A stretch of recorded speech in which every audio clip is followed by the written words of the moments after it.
everyone, and welcome to another exciting edition of When Movies Were Good, down here being recorded live in Melbourne, Australia, with your humble host, Rachel, and my special weekly or bi-monthly guest star, Matt. How are you doing today? Yes, I'm good. Whatever frequency we're in, I am always happy to be with you. Oh, fantastic. So, welcome to When Movies Were Good. We are doing a Rod Steiger double today, which was actually requested by one of our listeners. So, we appreciate that request out there. We do appreciate you listening. And Rod Steiger is a very interesting character actor whose career spanned many decades.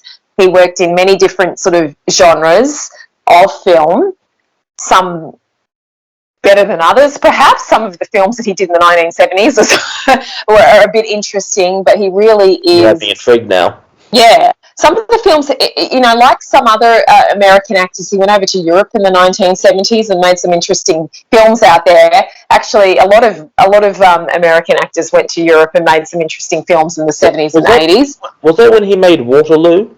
I think so, yes. He did make that out there. And also, I'm thinking of one of my favourite people, Anthony Perkins. He made some really interesting films in Europe in the 1980s, including one about Dr. Jekyll and Mr. Hyde, and one where he played a vampire. So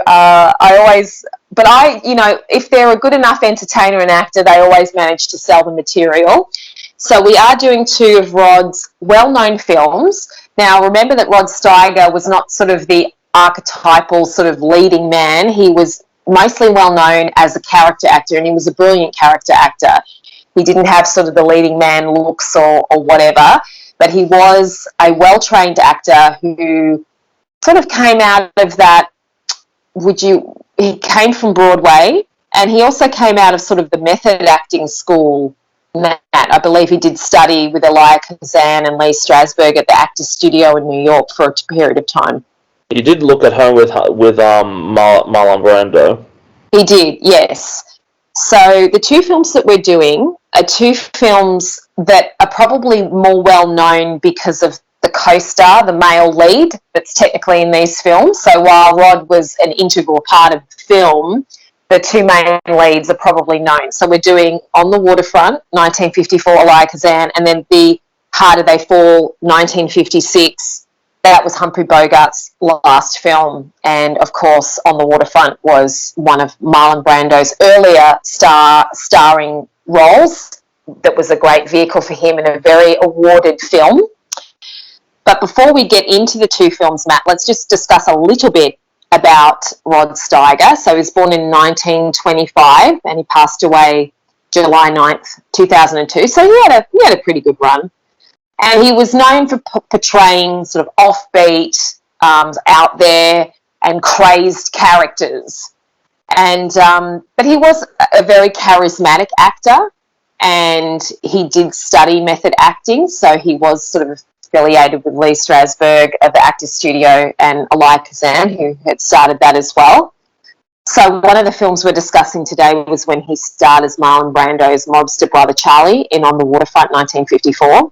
Now, my mum was telling me, the famous Rose, she really enjoyed his performance as Sol in The Pawnbroker, 1964. The role I'm most familiar with him, and that any time I think of Rod Steiger, I always think of this role, and that's his Academy Award-winning performance in The Heat of the Night, which I actually need to rewatch. I've only seen parts of it, and that's when he won his award.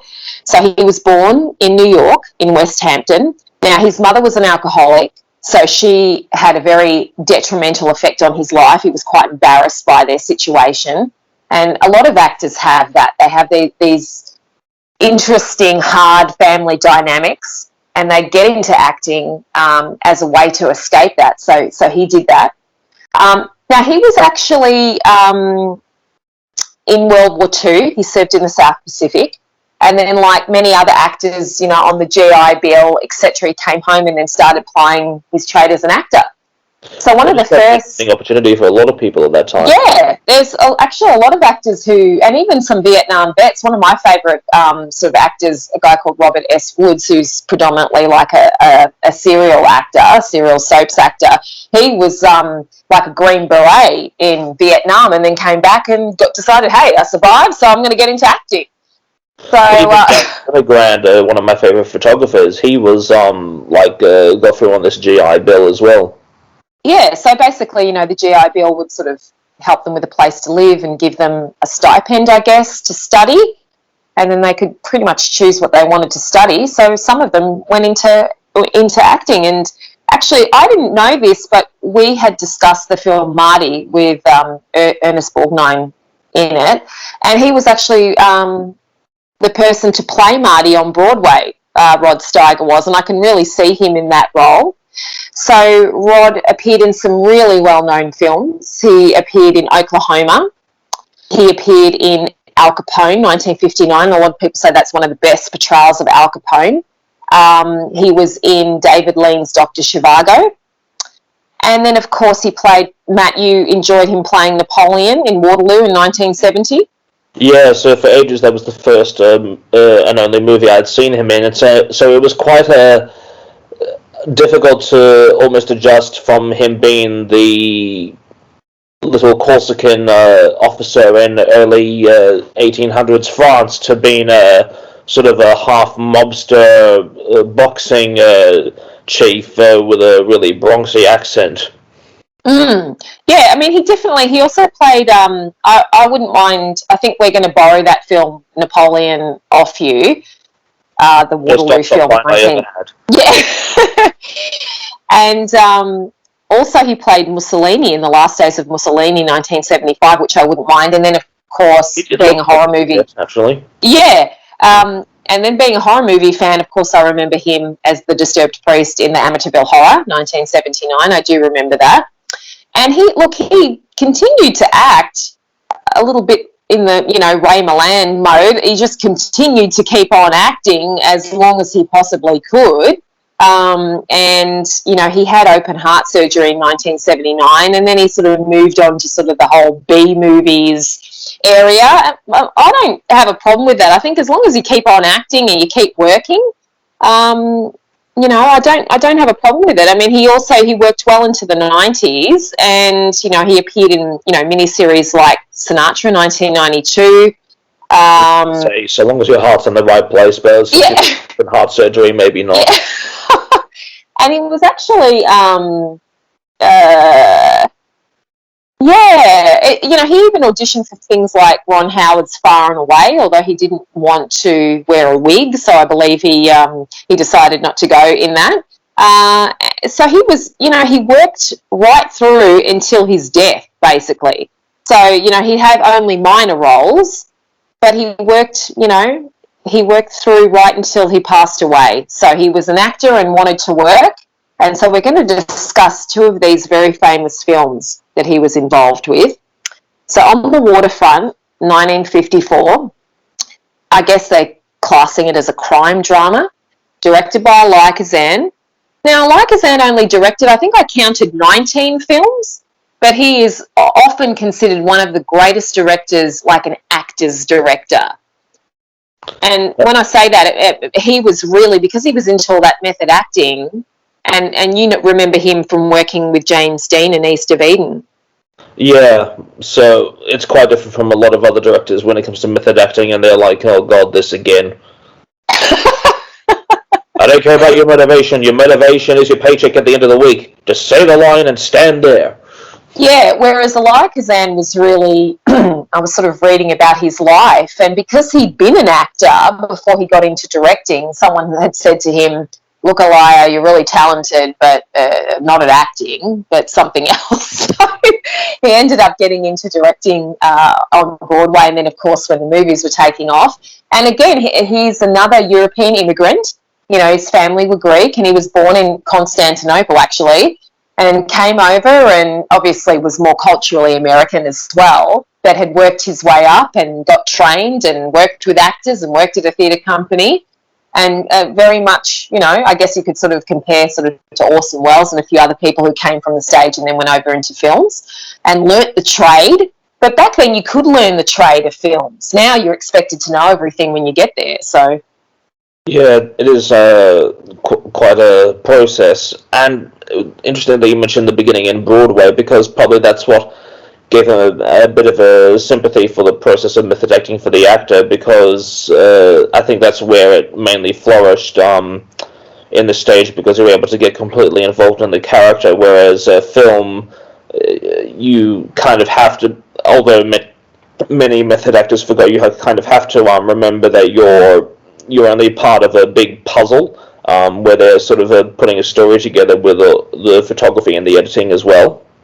yeah, that's right. Yeah, like you had for somebody like you at that time, you would have really thrived in that environment, because you essentially could have gone to Hollywood and just been like a tradesman and learnt your trade and worked your way up, sort of thing. Whereas now it's, don't you know how to do this? Don't you know you must know how to do all this sort of stuff. And I guess learning it in school is not quite the same as being on the set and doing it. I would much rather learn it that way. So yeah, and then these days when you finish any kind of qualification, you're like, okay, I've got this qualification now, can I start? And they're like, no, get to the end of the queue. yeah, and also where's your experience? And it's that horrible catch-22. So getting back to On the Waterfront, I mean, On the Waterfront is, it was a critical and commercial success, and it received 12 Academy Award nominations, and it won 8 of them. So Best Picture, Best Actor for Marlon Brando. So for Eva Marie Saint, who was chosen by Elia Kazan, this was her sort of first major film role. She won for Best Supporting Actress, and then Elia won for Best Director. And according to the American Film Institute, it's the 8th greatest American movie of all time.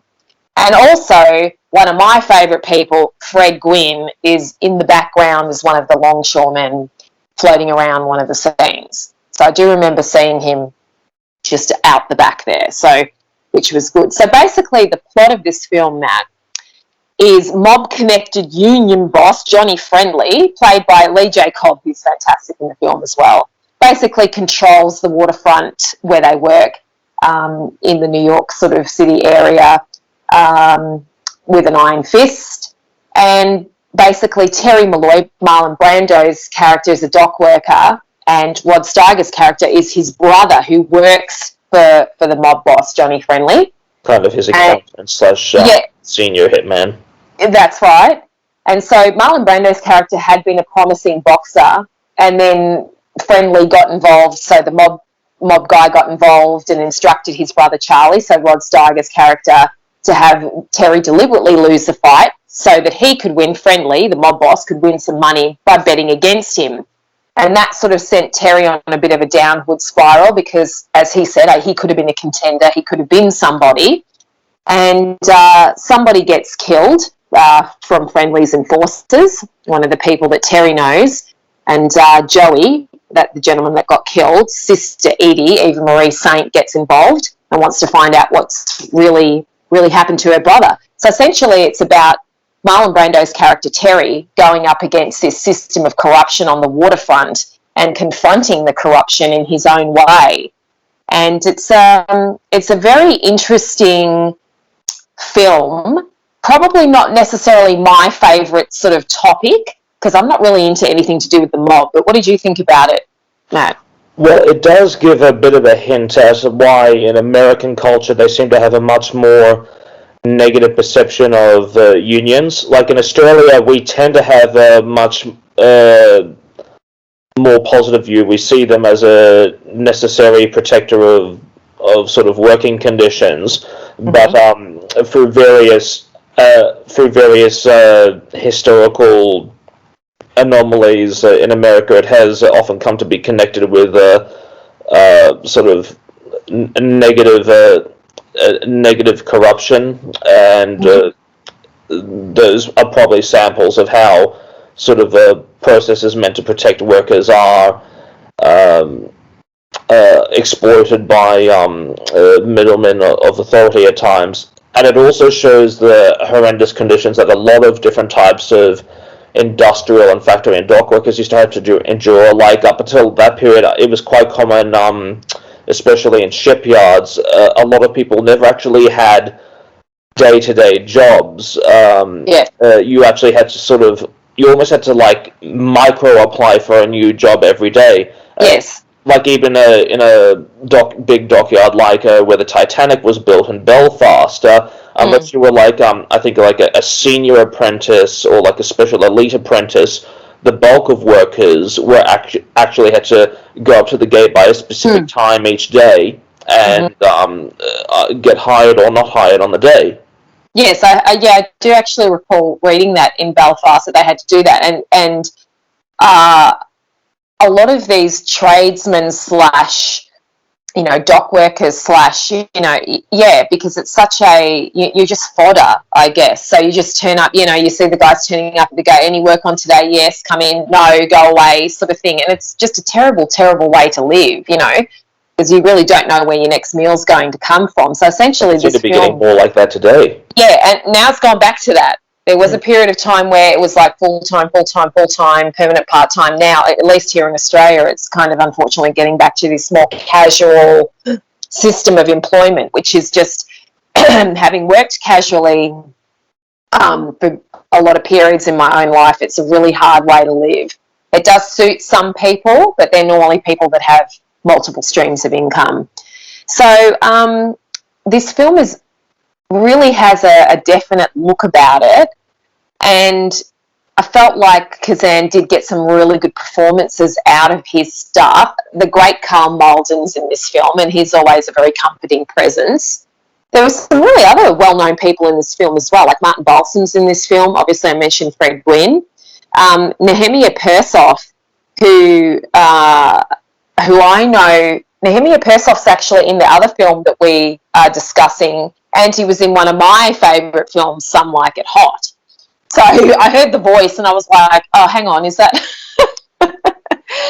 But I guess for me, the film was a little bit meandering. So while I did like the film, it's probably not high on my list of my favourites.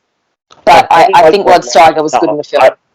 I really liked the first 20 minutes and the last half an hour. I think there was kind of a bit of a character exploration of Brando's character in the middle that may not have progressed as well. Like maybe they were trying to get into a sort of a moral recognition. I really loved the courage everybody was showing in the last half an hour. Like, not that I'm that religious a person, but sort of probably the 5 entire minutes of my life that I've considered religious life was based on Carl Malden's character showing that bravery to encourage someone to do the right thing. But then I need to remind myself that's not probably how it works for most of them in reality. In reality, most of the time you're just going to be complimenting drawings done by the Sunday school group. Right. Yeah. And it's interesting to who was also, like, Frank Sinatra was originally considered to be cast in the Terry character. That concept. Yeah, but he's from Hoboken, and that's where the film was being made at the time. And then even people like Paul Newman and Joanne Woodward were considered for some of the roles. The part of Edie, so Eva Marie Saint's role, was offered to Grace Kelly, but she decided to make Rear Window instead. So I think that was a good call for her and a good call for Eva Marie Saint. And then Lawrence Tierney, who I always know Lawrence Tierney from one of the last roles that he did, which was in Reservoir Dogs, like in the early 90s, but he was obviously a very well-known classic film actor as well. He was originally offered the role that Rod Steiger played of Charlie, but he wanted too much money. So there's a lot of interesting parts to how this film got made, who wanted to make it, some of the scripts that were submitted for the film. I think even Arthur Miller was involved at one point. But a lot of very well-known actors now, Al Pacino, Anthony Hopkins, they often attribute a lot of their interest in acting to Marlon Brando in this film. Well, behind every great artist, there's a major idol. It's the same way, like, a generation later, Raiders of the Lost Ark inspired a lot of filmmakers. Yeah, definitely. Yeah, So, I don't think it's impossible that Sinatra could have played that part. I mean, when you saw him in From Here to Eternity, he could play that tragic martyr role, but it would have completely changed the tone of the film. yes. I did enjoy the film, but I don't think it's. I think sort of I'm really just. I don't like anything to do with the mob, so I Too just. many student films. Yeah, I don't know. I don't know. I've never seen Godfather. I've never seen Goodfellas. I've never seen. I just don't have an interest in it. Like one day I want to sort of make myself watch The Godfather and the sequels, but I'll be making myself watch it. It's just not a natural thing that I'm interested in, and that's funny because I'm interested in true crime, but just not mob true crime because I just think it's all so pointless. It's the So same when I listen to this true crime podcast, I Catch Killers, and so many people from bikey backgrounds come on it, and I'm like, what's the appeal? They're glorified drug dealers. yeah, exactly. I just there's something about mob films I'm just not interested in, and it's just. Yeah, I guess it's from, sort of the mafia families of Italy and Sicily and all that sort of stuff. And I just think, God, you've come to a country for a new life. Why on earth would you start falling back to what was happening in the old country? I just don't get it. So that's just me. But Well, it's not just the underlings and the destitute they come across, also the people escaping the law and that sort of thing. Yeah, that's very true. And people want money in a new country just as much as in the old country. Yes, that's very true. So we're going to move over to a film that I really enjoyed. It was a lot more up my alley, The Harder They Fall, 1956. So this one was directed by Mark Robson, screenplay by Philip Jordan. Now, this is sadly Humphrey Bogart's last film, but Rod Steiger plays one of the sort of the second male lead in the film, I guess you could sort of say. So the film is about Mick Benko, which is Rod Steiger's character. He hires a former journalist who's since lost his job, Eddie Willis, to promote Toro Marino, a fighter who's been brought in basically as a show fighter. He can't actually fight, but he looks good and he looks the role, he looks the part. So he comes in to promote some of these national level fights, and it's all based on money and how much tickets they can get at the booth and all the rest of it. But there's some really sad stuff going on behind the scenes to do with the fighter himself and to do with other fighters who get killed in the process. And it's sort of an awakening for Humphrey Bogart's character, that what he's been involved with. And Rod Steiger sort of plays a very sleazy sort of boxing promoter who doesn't really care about who lives or who dies. So what were your thoughts on this film, Matt? Well, I thought it was a very powerful film, and although I didn't know it was Bogart's last one until afterwards, there was sort of this swan song quality, because he did look a lot older in it, and so he would have been dealing with some of his illness by that time, but that did not affect his performance in any way. He was as strong as he was in Casablanca and those types of films. And it is fascinating that it was based to some degree on real issues in the industry at the time. Yes. I found, and like we already know from Dial M for this was corruption on a whole other level. It was basically modern day slavery, but we know from other films like Dial M for Murder, as we discussed previously, that at that time, just because you were a star athlete didn't mean you were taking much of a pay pack at home. Quite often, you'd have been better off just staying at a factory. And that's the same with actors too. They could actually relate that to themselves, the actors in the film, when they were young people just on a basic contract. It wasn't the money that these people, a boxer today earns, top boxer earns, tens of millions of dollars a year from endorsements and stuff as well. But back then I didn't realise that they literally were like low-paid scum of the earth, according to the audience. Like in the sort of 10 to 15 years after this film, when you started to have boxers like Muhammad Ali coming along, where they were much more vocal and directly involved in their own careers. Like Muhammad Ali, he didn't just leave his manager to do all the talking. He said all his crazy trash talk on the camera because he wanted to sell tickets. And part of that it was also a psychology sort of thing, like you sort of puff yourself up, get into the zone, and sort of you say you're the best, so you make yourself the best. Now that kind of works to a degree, so long as you don't become self-delusional. That's psychology is a funny thing, it was sort of after this film that a sporting person could take on more of their own identity. Yeah, and so the production of this film, in early 1956, Bogart was actually diagnosed with esophageal cancer, and he died on January the 14th, 57, so he really had a quick downfall with his illness. But Steiger, like Rod Steiger said, that he was just a professional. It didn't matter if he was in pain or whatever. He would come in and he'd show up on time and do his job and go home at the end of the day, even though he was in pain. His eyes were watering, things like that. He never let on to sort of anyone that he was in real trouble. So the film did meet with mixed reviews, unlike On the Waterfront, which was really critically successful. But this film appeals to me more, one, because of the sports element, and two, I just found it was a lot more of a sort of destination story. It sort of starts somewhere and finishes somewhere, and I kind of like that. And what did you think about this film, Matt?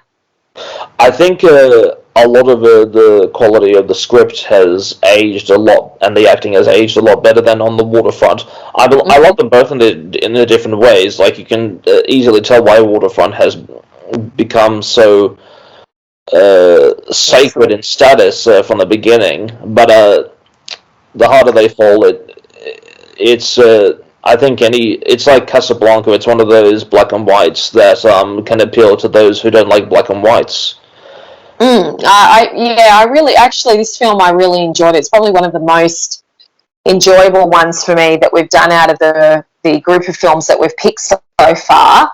I think I'm into martial arts and all the rest of it as much as a girl can be, and I did What do you enjoy... mean do as much martial arts as anyone else?